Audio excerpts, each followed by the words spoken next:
If I had $1 million, I'd buy $1 million worth of chocolate chip cookies. I've never been a smart investor. These are super easy, even if you don't bake like me. You will need a stand mixer though, like one of these bad boys. Step 1, preheat that oven to 350 degrees. Step 2, combine 2 cups of dark brown sugar, 2 sticks of butter, that's 1 cup, 8 ounces. You want it softened. Leave it out on the counter for a while, maybe overnight to warm up. And 2 teaspoons of vanilla extract. You're gonna use your paddle attachment and beat this on medium-ish speed until it gets kind of fluffy. Then add 3 eggs.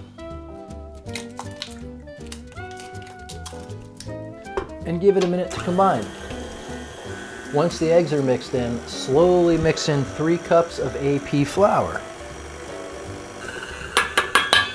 When it's all completely mixed and it looks like cookie dough, add about 2 cups of chocolate chips. Semi-sweet is the way to go.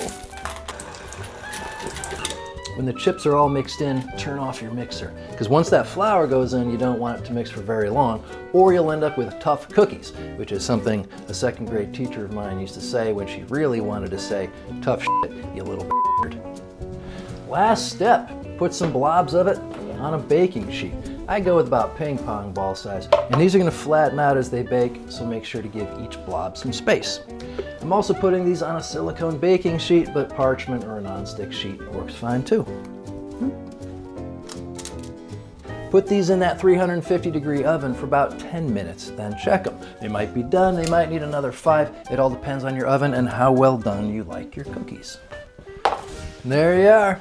Eat them before they cool. That's the goal here. I hope I helped you out today. And if I did, you can help me by hitting subscribe and liking so I can tell my parents that this is a real job. Now, I need to be alone with these. Peace.